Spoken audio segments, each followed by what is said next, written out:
Previously on the Infinite Escape Room. Blue Woodruff has a tender perineum. Okay, I've made a small error. There he is. There's our guy. Did I cough up anything useful? No, Charlie Dimmock is hungry. I reckon we let her come.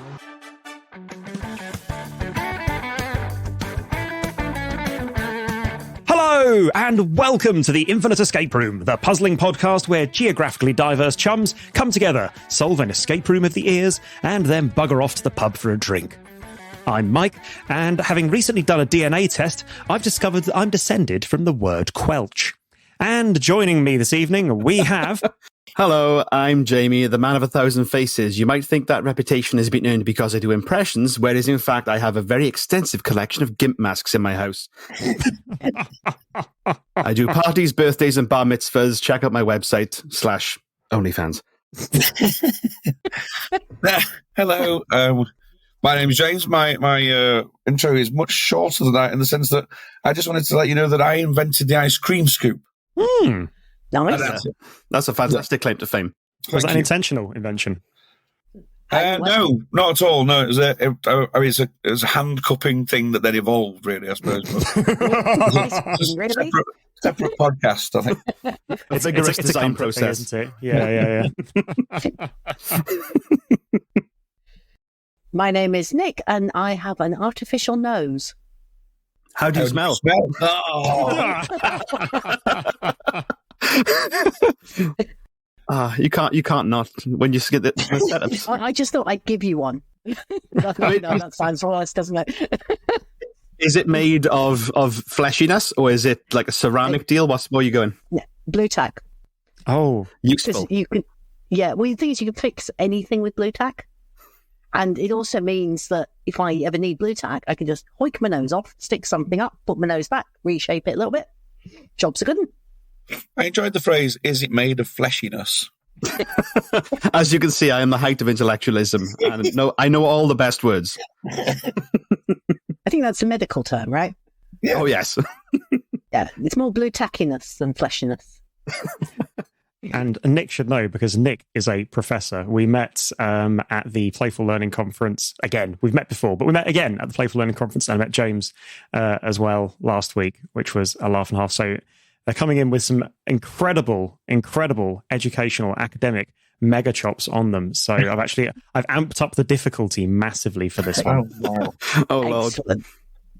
I mean, you obviously don't know how me and Nick normally tackle escape rooms and things of that nature, really, because it's normally just Nick doing everything. I dress up. You're in the Jamie camp of, Yeah. a hat. We are kindred spirits, James. This is good. We'll be fine. Amazing. Well, what you haven't noticed, James, is that what happens is that we go around with two very clever people, and I stand around kind of managing them and going, here's an idea that you've already had, and looking like I know what I'm doing, and they're actually solving it all. It's kind of how I work as well. I was going to say, this sounds terribly familiar. So what I'm getting is that between the three of us, we're doomed. Pretty much. But fantastically so. And if there's any hats, James can wear them. That's true. Well, there'll be a fight. Well, no spoilers, but you won't be disappointed. Oh. So here's how the show works. One of us, and this week it is me, will present part of the Infinite Escape Room, a Mobius curve of puzzles, scenarios, and possibilities seamlessly linking to one another in an endless escape experience adventure. The others, that is James, Nick, and Jamie, will try and solve it. And if they cannot, then dire, smelly, felchy consequences await them.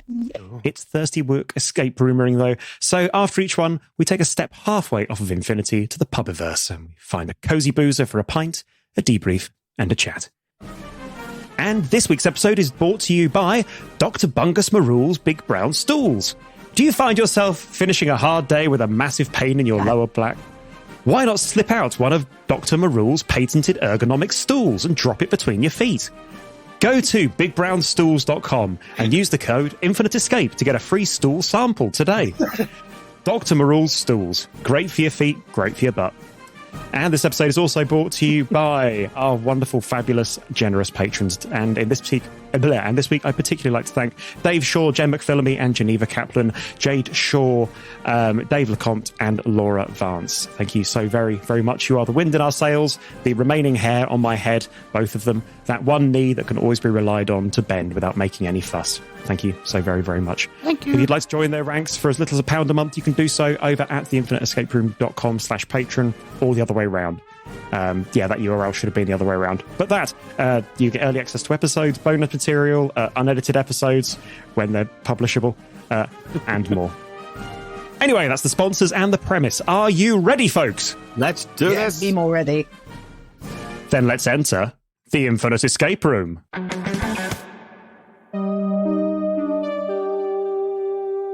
Last time on the Infinite Escape Room, you failed to escape Charlie Dimmock's unknowably navigable garden and were locked in an old rotten shed with a variety of mutated carnivorous plants. As the door is locked behind you, they turn and they lunge. You all jump back to avoid the fronsome jaws of the nearest plants and fall backwards through a table of flower pots. Nick, your flailing arm brings down a shelf of strange liquid that splashes over all of your heads, and James, you crash through a barrel of ground steaks.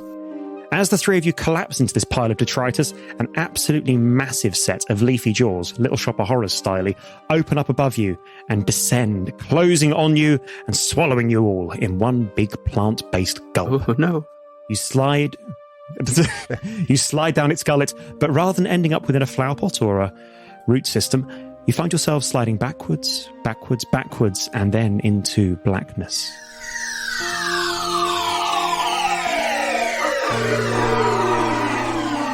You awake in the self-same shed to find it devoid of plants, and instead looking rather fresh and new. You go for the door, only to have it open in front of you, to confront a wizened little man in green denims, under an oversized cap and holding a much-abused rifle. He startles at the sight of you and raises the shaking gun. "Goodness blathering Nora, it's Fritz!" He slams the door in your face and you hear several locks turn from outside. "Gosh Jiminy Crikers, lads! It's the bloody Huns! The invasion started! They've parachuted in and they're trying to seize the command shed!" The face reappears at the grimy window. Would you like to protest your innocence? Yeah, No. yes. No, not German. Welsh. Hello. Friendly. "Crumbles, Jiminy Two-Pits! You flipping rascals must think I was born yesterday! Look at the lot of you! Stay in there! The rest of the platoon will be here in 40 minutes, and then we'll have enough bullets for the whole lot of you! Bally-ho!" Oh, no. The face disappears, and you are alone. Oh dear. You appear to have travelled back in time, yet again. And this time, you've come up against Britain's finest hour's finest, the Home Guard. Looking at one another, you can see that your earlier fracas in the shed has somehow ended up with all of you with flower pots stuck to your head with super glue, and those flower pots have each in turn got a ground stake sticking out of them from the top. In the dim light, and before the invention of NHS prescription glasses, they do rather resemble the spike-topped helmets of comic book German soldiers. It sounds like you have 40 minutes to divest your domes of paratrooper paraphernalia before the local lads reopen the shed and give you some armed civilian militia justice. Your time starts now. What would you like to do? I can't believe we've ended up in this situation again, Nick. Every Friday night. Yeah. Do we have any telephones with us, like mobile phones? Have they come back in time with us? Yeah, your mobiles have actually come back in Can time we get with a you. selfie then, please? I reckon we all look Yeah. pretty cool. Yeah, you all look... Oh, yeah, that'll be a good episode. Oh, yeah, that's going into the album art. I'll just Photoshop little German helmets onto you all. Yeah. Excellent. Could we take a little look around the room and get our bearings to see what's where? Sure. So you're in a small wooden command shed, and there's not a lot here. You have a table upon which stands a radio. There's a notice board, and hanging off of a hook on the wall is a rather sad-looking bugle. Can we have a look at what's on the notice board? You certainly can. Do any of us play the bugle? Badly, yes. I can give it a go. Oh, okay. That's good to know. If anything, might need to adjust that bit. So you take a look at the notice board. Someone has quite thoughtfully painted at the top, 4th Battalion, Frome, Somerset Home Guard. There's a set of standing orders, which somebody has spilled their tea on. There's a pin-up of a lady wearing absolutely nothing except for a massive dress, a hat and boots, which is utterly scandalous. And there's a handwritten note, which reads, "Parsnips buggered up trying to make the radio German-proof, and now it's gone balmy. I can't get it to work, and now he's hidden the bloody battery. Gosh crikey bumbles. On top of that, I can't find the bloody acetone we need to clean the Bren. If you see him, tell him to report to me at the pub. Your love, Smudge." Makes perfect sense. You also see a scrap of paper with Morse code What does... tacked to it, and I'm going to drop that into the Twitter thread for you. Oh, lovely. It's for the listeners. It's a scrap of paper that's been almost carelessly torn out of some book. Absolute fiends ripping out precious parchment, and it's got it's the Morse code alphabet. To give you a little example of what you might find in such an alphabet, it's A, beep beep B, beep beep beep beep, and so on. I won't go for the full thing, but you get the idea. How different is that to your bugle playing? Equally bad. That's about the skill level that I've got for the bugle as well.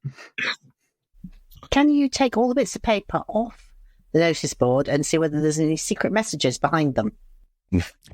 You do so. There are no secret messages behind them. A dead moth flops out from behind one. The pin-up poster, what's the ankle situation on that? Do you know what? There's a suggestion of ankle, and the suggestion is anything more erotic than full ankle. Naughty. Super. I can't see them ever leaving. I don't know where they've gone when that's there as a resource. Resource, Jesus. All we need is that pin-up and 17 cans of meat, and we're good for the winter, boys. That'll be why they need the acetone. Let the Nazis come in. We don't care. We've got meat and Betsy. Can I get the bugle off the hook? You can. Would you like to take a look at the bugle? I'll give it a good inspection and then give it an almighty... Okay, so you take the bugle off the hook, and I've just put a picture into the chat for you. It seems to be a slightly non-standard bugle because this one has 6 keys, which appear to go up in a nice simple scale. This is obviously a bugle for beginner bugleers. That looks beautiful. I was expecting, more like a twisted vuvuzela, so this is much more complex than I was expecting. Jamie, did you say you wanted to give it a toot? Yeah, let's give it a toot. Okay, you play a quick walk up through the scale, going up through the keys, and it sounds like this.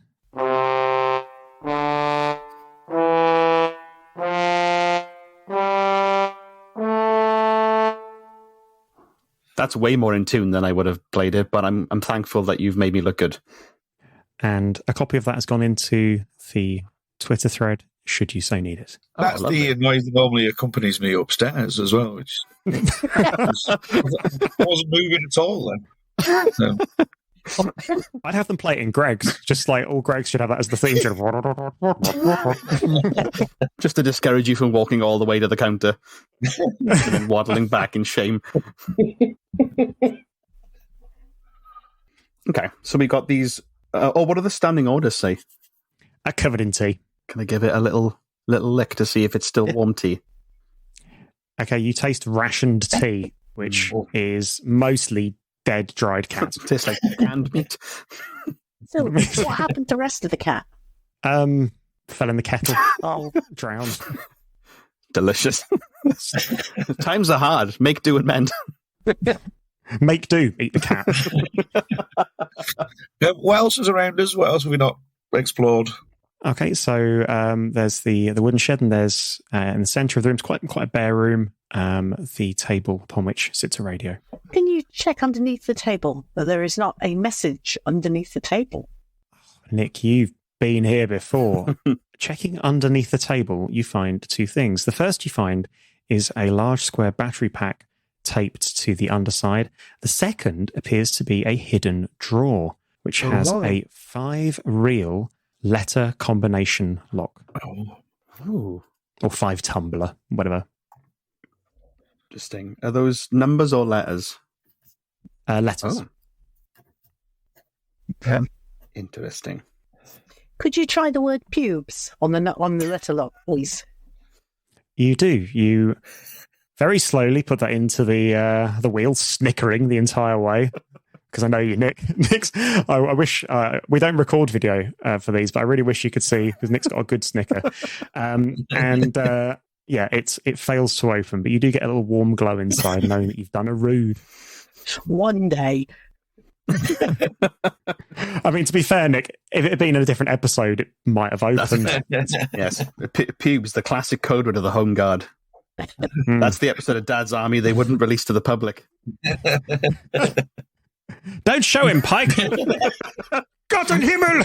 What is the secret code? Well, buy me a drink and I'll tell you. Monsterverse. So we've got a battery pack. Does the battery fit in the radio? It do indeed. It slots right in. Would you like to take a look at the radio? Yes, please. There's a picture of it going into the chat. Let's have a little look. See. Oh, so it looks like one of those battered old radios that's looks like horrifically mangled by AI. But yeah, it's like an old World War II style radio. It's got like a little kind of vent with what looks like it's either a speaker hole or a bullet hole in the right hand side. It's got a little aerial across the top, sort of a knobby dial on the left, another kind of hole thing on the right, a couple of little knobbles at the bottom, and then either like a handle or like a receiver to talk into on the left, or that could be part of a shoe potentially. Either way, it's the kind of radio that you'd expect like somebody's granddad to have in a wonderful beigey brown. Could we, James, would you stick your finger into that hole and see what's in there? Just that, in case it's something sharp. No problem at all. Okay, James, your volunteered finger probes the hole, and you can feel it's deeper than your finger. Oh. I think that's as far as we should explore that. And to preface the inevitable question, it won't fit in. I mean, I'm not confident on your dimensions, but it's a safety thing, really. Yeah, we've got duty of care. Yeah. There's so many options for the next bit of this conversation, but let's stick to try and solve this conundrum.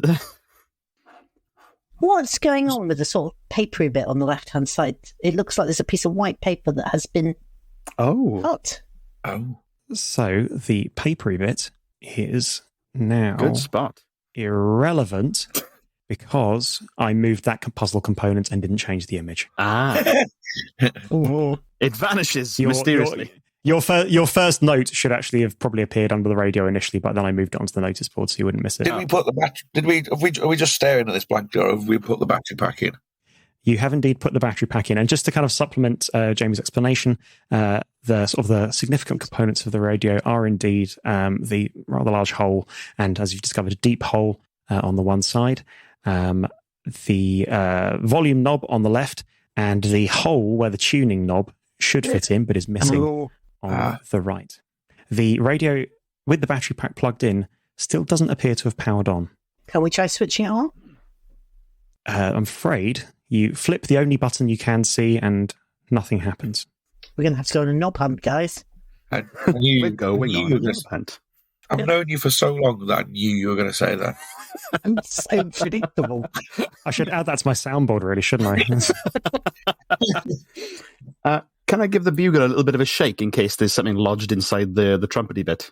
You give it a shake and nothing more than a little bit of your spit falls out. Delicious. I'll save that for later. And more moths. Put it in my pocket. Okay, so the note on the notice board mentioned the battery and also mentioned some acetone as well. That's all I got from that. Well, acetone, as you'll know, is one of the few things that can dissolve superglue, which would certainly help your current... Oh yeah, I forgot about conundrum. That. What if we run at each other really hard head first, see if the pots can smash like two Pachycephalosauruses in Jurassic Park? But wouldn't that just give us the problem that they'd end up looking like crowns and they would take us for Roman emperors? And you do have spikes on the end as well. I mean, there's just a good chance that you'd skewer each other, and then Nick would have to solve the rest of the room alone. I would be quite busy laughing. I think it speaks volumes about us that we've been so obsessed with the radio and we completely forgot that we had those on our heads. Just like it was a normal thing to do. It's a Friday. We've all been there. How does acetone help dissolve superglue then? You just kind of apply it, just dissolve superglue. It's pretty potent solvent for that kind of material. And no, we're not going to burn our heads. Definitely. Great, let's do it. But yeah. So to recap, we've got a radio that's missing a knob. We Correct. need to get some acetone to get the flower pots off our head. So there is some Morse code, but as yet nothing that we can code. And we have a bugle that looks like it might have some sort of code, but as there's no B, it can't be cabbages. We also have a 5-letter locked box. That's non-pubes compatible. Correct. And you have 26 minutes remaining. Oh, Lord. Okay. Let me know if you'd like a steer at any point. Let's see what we got then. So we got the bugle. Can we have another look around the room just to check whether there's anything we've missed? You have seen everything there is to see in this room. It was the war. Times were hard. Set dressing was rationed. Can we get the note again that was on the notice board? Sure. It read... Parsnip's buggered about trying to make the radio German-proof, and now it's gone balmy. I can't get it to work, and now he's hidden the bloody battery. On top of that, I can't find the bloody acetone. We need to clean the Bren. If you see him, tell him to report to me at the pub. Love, Smudge. Okay. How is smudge spelt? Just double checking. Not important, but like how you'd spell Smudge. Smudge. Smudge. Damn it. Okay. So we got bugle with the 6 notes that plays that we got the scale for. We've got Morse code, and we got the 5-letter lock. And you've got the radio, and obviously the various pieces on the radio. Can I try? So I've got a big spike thing in my helmet, yeah? Yep. Can I try impaling that hole in the radio? You can. On my helmet spike? You headbutt the radio, comic book German style, and the edge of your spike clicks a distant button inside the machine, and it springs to life. Nice. It starts to play what you can only assume is a distant and crap radio broadcast, which sounds like this. It's just going into the chat, and I'll play it for you now. I bought a flash of uncle, and I had my ration book. I like to see the ankle, and I like my ration book. Oh, war is really, really nice. Oh, and my ration book is very good too. I really like my ration book, and going with rationed toilet roll. I love bombs dropping on me. And how have you vocalized my dream? I am not going to be able to get that earworm out my head ever. And that catchy 1939 tune appears to be on a loop. So, did you work out what the word was then? I'm looking at James because he's musical, and he looked like he knew what all the notes were. No, I think we need Jamie's bugle playing again. Marry up. Yeah, I got 5 notes to that. Yeah, ba being the first one, but. So you've got the recordings at your end, but let me know if you'd like me to play it through the soundboard as well. Could we try caged as the 5-letter word? You try caged, and it does not work. Ironically, that was the answer to the last musical puzzle that Mike did. Yeah. Fool me once, very good. shame on me. What about faced? You try it faced, and nothing happens. I'm pretty sure it starts with C, but can you play one of them again? Sure. I bought a flash of uncle, and I had my ration book. I like to see the ankle, and I like my ration book. Oh, war is really, really nice. Oh, and my ration book is very good too. I really like my ration book and going for a poo with rationed toilet roll. I love bombs dropping on me. That is eventually nuclear Armageddon. I imagine that to just be the only sound that you can hear in town centres. Is the speaking behind the notes of any great import about really liking the ration book and having a poo with ration toilet paper? I'm afraid you'll have to discern that yourself. But if you'd like, you can. If you'd like, you can turn that down using the volume knob. Also, Jamie, let me know if you'd like to toot on your bugle at all, because I can replicate the toots at my end. Oh, in that case, yes, please. Yeah. What note should we go for first? I'm pretty sure the first one's C. Let's try C. Yeah. And then A, I reckon, probably. Yeah. No. One. That's A, isn't it? Yeah, that'd be there. Can we try an F? I think that's an F. Might be an E then. Map. An E? Okay, sorry. So E. Maybe. Could you play a C? Well, the first two notes together of the. Can you play the one that's got the German without him singing about a poo? I can play it without the words if that helps. Yeah. Is that okay? Yeah, sure. Let me just get that up for you. So this is going into the chat as well. Sorry, this is the most assets I've ever had in an episode before. Made a rod for my own back. Here we go. Excellent.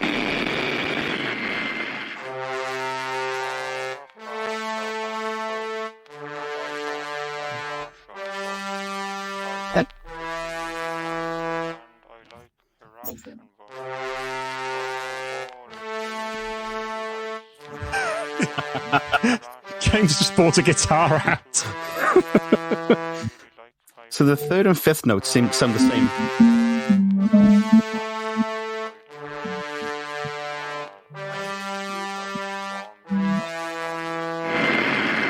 Repeating the same two notes twice with a different note at the end. Sorry, this is just ruining this whole podcast now by me playing guitar over the top of it. I think there's nothing you could do to ruin this podcast. Yeah. We have it once more, and I think I've got this. I love the one twang.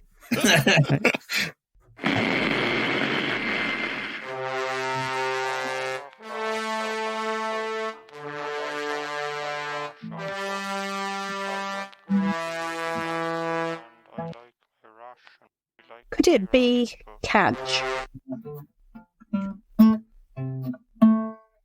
C, A, D, F.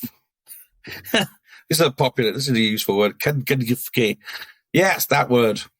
Could it that last G, not that F, be a G at the end? It's E on the end. Well, I'm thinking that's why I'm thinking cadge. Oh, CADGE. Cadge a lift. Indeed. Let's give it yes. Cadge a fag off you. Pip pip. What? Let's give it a bally try, shall we? You try cadge in the under desk 5 letter combination lock, and it clicks open. Hey, nice. Well done. You unlock the secret drawer. Inside, you find a few things. You find a tuning knob, you find some sheep shears, and you find very detailed maps of the local area with the roads to Bristol marked in red pen. Oh no. Can I just say that in this whole journey that we've been on, none of you saw me hiding that guitar? Maybe it was an app on your phone the whole time. If they can't find the guitar hidden in the corner, how are they going to find old Jerry? They can see Adolf Hitler walking right past them. They just say, "How do you do?" So let's put so many instruments through customs that way. Let's put the tuning knob on the radio. You attach the tuning knob to the radio. It nobbles freely. What would you like to do? Give it a nobble and see if we can turn the radio on. Yeah.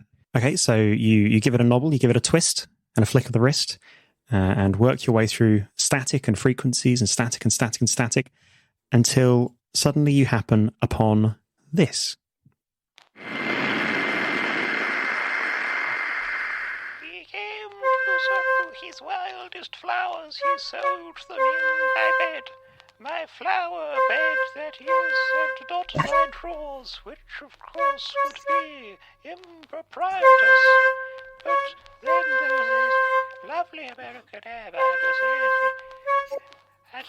it describes the biggest bar of chocolate you've ever seen in your whole life.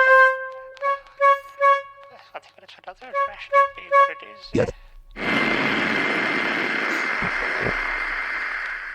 That's just gone into the chat for you as well. So scary. Lovely.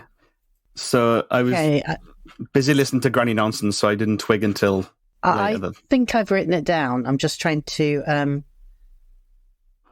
although at the same point, I was texting my daughter to get her to bring me a beer from the fridge. Simultaneous communication, I like it. That... Hello, listeners. Editing Mike here. For those who haven't twigged what Jamie and Nick have correctly just twigged, there is in fact Morse code hidden under that message, and they are interpreting it with the Morse code table they found earlier. They're just too darn quick. Oh, I'm hoping it's turnips. Really hoping it's turnips. It's looking like... Turnip beer was very popular during the war, I think. It's looking like it starts with tugs. And even if that's wrong, it's just going to make me laugh.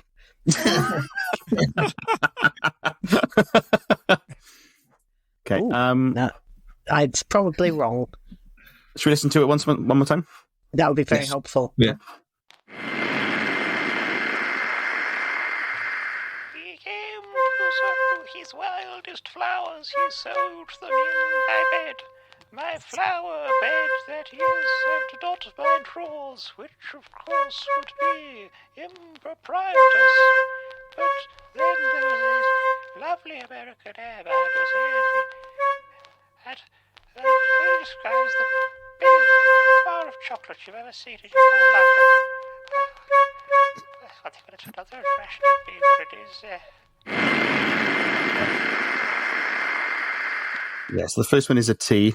I've got it as Tug's Knob I, which I'm sure can't be right. What we got? Two dashes. Nick. I mean, I've got Tug. I've got Tugs. That is, K-N-O-B. Tugs Knobs. Yep. We are in agreement. I didn't realize it was that kind of party. So that's the kind of community care they're sending out to old Jerry. Hello and welcome to the Infinite Escape Room. Leave your keys in the bowl at the door. Auntie Beeb, Tugs Knobs. Could we tug the other knob then? In the sense that the one that's still on the radio. So you tug the volume knob and it comes away ever so slightly and you hear a click. Oh. That also happens to me. Stop staring at that girl's ankles. So take a little look around the radio / the room. Has anything changed? Nothing has changed apart from the one knob being ever so slightly further out. So can we twiddle the tuning knob then? This might be like encoded for German transmissions now. You twiddle the tuning knob. It appears to be stuck now on the one that you were listening to before. Oh, Scheiße. Is there like a play button to see what's playing now? It's still just playing the same clip you listened to before on a loop. Can you take the radio up and shake it? Yeah, you do. You actually hear a rattle inside. Oh. Hello. So can you pick it up and try and get the thing that's inside out of this hole?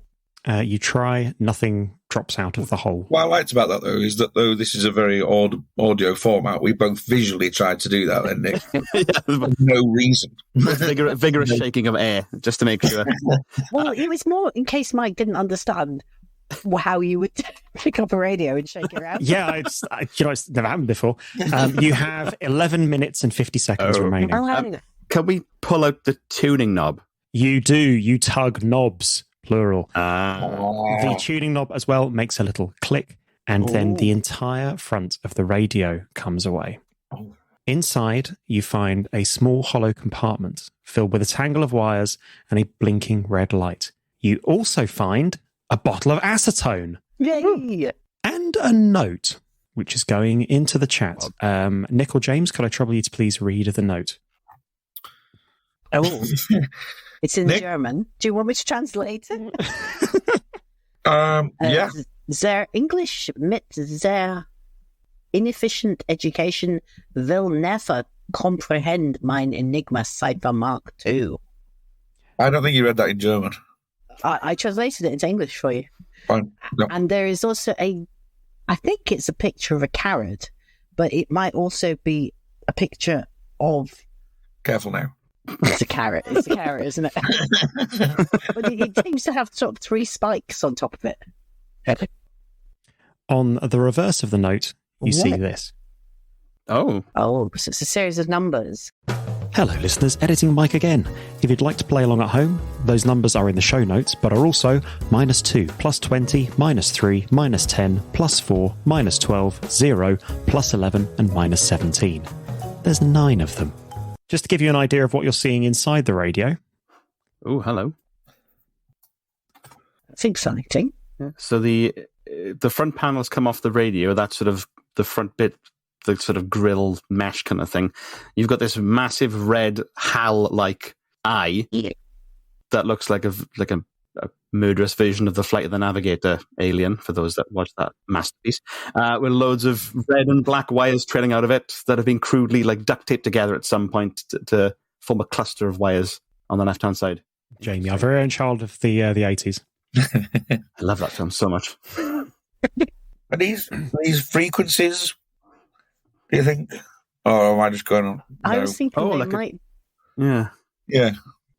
No, sorry, you're right. Doing it again. I'm doing physical representations of things I could say out loud, which would make this better. On the German note, and this could be me looking into it a bit too much, where it's got the English, the E in English, there's a little sort of burn mark underneath the letter E that looks a little bit like an arrow.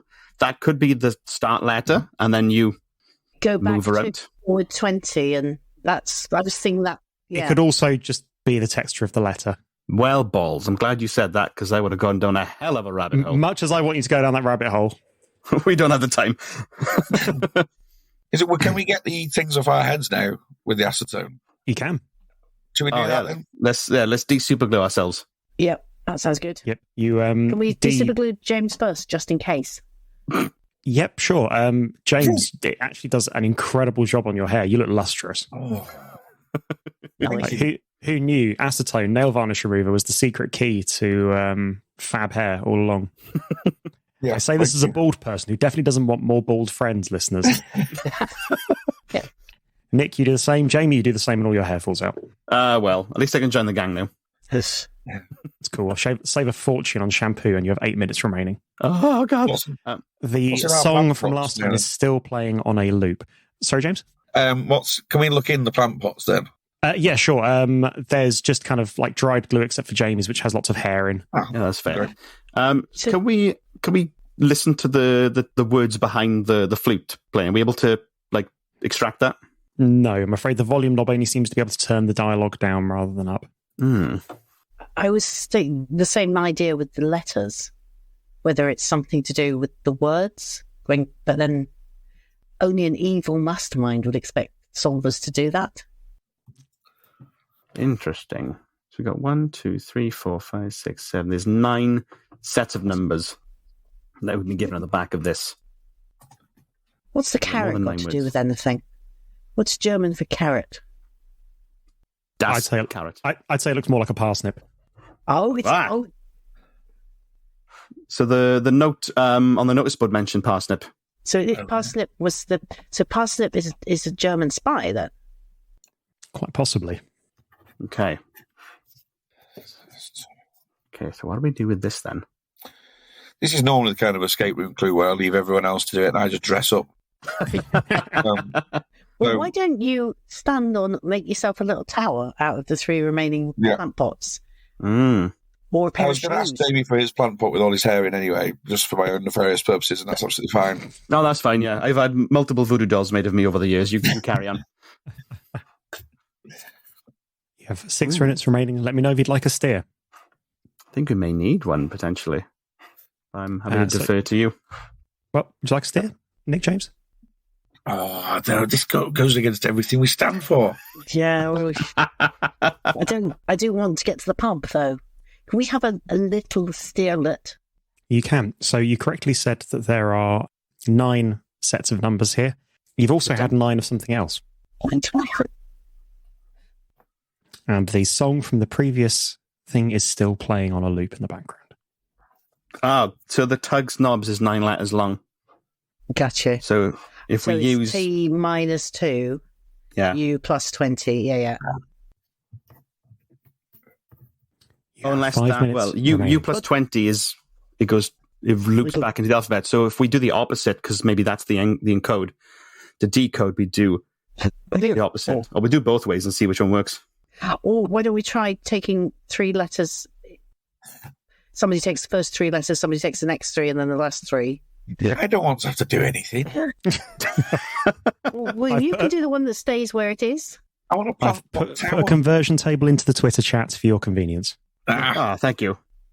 Because there's nothing less fun than having to re-index the alphabet for the 20th time. So, shall I start from the end and you start from the beginning? And James, you can play with your flower pots. Thank you. As it should be. Okay, and Thinking that there's going to be a bomb involved. I'm trying to do this just because it'd be really funny what my terrible answer is. I've gone the wrong way. This is great radio. This is the stuff that doesn't make the edit. This is just like, the listeners just hear something along the lines of... And then it was solved.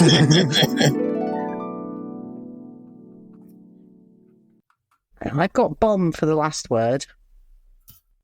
Yeah, yes. Bomb is good. And then you've got something O bomb. Thanks, Obama. I got ROD. Is it rods to bomb? Oh. Roddy bomb. Did I get that right? RODI. I might have messed that up. Oh, fuck. That first thing should be a minus. There we go. That first one should be a minus. And correct, Nick. Yeah, radio bomb. Ah. Oh, that's not good. Yeah, now that you look at the inside of that, the image I sent you earlier, it does rather look like a horrible bomb, doesn't it? Oh, no. And you've only got 2.5 minutes before the guard arrive, and presumably it goes off. Well, we've got some shears. We can snip the wires. That's a good idea. Or we can cut James's lustrous hair. And stick it to my head. 2 years of lockdown this took. Look at him, the man's like Samson. He'll collapse otherwise. I think we cut the wires to the bomb. Do we but know is it a red wire, black wire situation where if we cut the wrong one, it blows? You tell me. But you've got to tell me in 1 minute and 56 seconds. Oh, no. Oh, God. I mean, it's a 50-50 chance either way. What have we seen that might indicate? No. Oh, the map of Bristol. There was something coloured that circled in red. Red, yes. Does that mean it's good or bad, though? Can you read the description of the map of Bristol again? Sure. It's a high detail map of the local area with the road to Bristol outlined in red. So what is the road between Frome and Bristol? Is that the... Not required knowledge. Okay. Especially if it's blown up. So that could mean that the red wire is the bad thing. That's the bomb wire. So you cut that. But it could also mean that's the good thing, because that... Yeah. Because Bristol's a great night out. What else have we got? But then rents up there are criminals, so, it really could go either way. So, can we look around the room very quickly, maybe stopping on something that's important? You can. You stop back at the horrible bomb that's going to go off in 44 seconds. Look at the shears in your hand and Jamie's flop sweat, which has formed a small puddle around his feet. At least you assume it's sweat. Shall we just cut everything? I mean, with 30 seconds left, let's do it. Yeah. You cut red. And then you cut black as well, because why not? You know, this is the olden days. They didn't have like anti-bomb measures or anything back then. Everything was just a wire. They didn't give two shits. They probably thought it was still magic. You cut the bomb, and I will pause your timer there. Wow. The door bursts open, and you are met with a ragtag gang of the elderly, the infirm, and the unconscriptable. Crumble, jiggery pipes! Those rotten Huns appear to have scarpered. All I can see here is good, honest Englishmen. He takes a look at Jamie and balks slightly. Oh dear, and a Welshman. All right. The guards take in the room, the contents of the radio, and your strange attire. Well, golly, fumble, biffo, and trinket. Looks like old Parsnip's a bloody German spy. That explains the pencil moustache and the affinity for pickled cabbage. We'll have to give him a jolly good seeing to once he's finished baptizing my son. Oh, and by the way, I can judge by your fancy portable telephones, and you, sir, by your artfully concealed guitar and shameless clothing, that you lot must be time travellers. I say, Hey. you're the fourth we've had through this week. We're quite the stopover. Why, just this morning we were helping some doctor and his friends, William and Theodore, sort out their technical phone box. I think they're still in the village, actually. Let me introduce you. He leads you out of the shed, and you start walking through the misty evening, across a field and towards the shadows of distant buildings.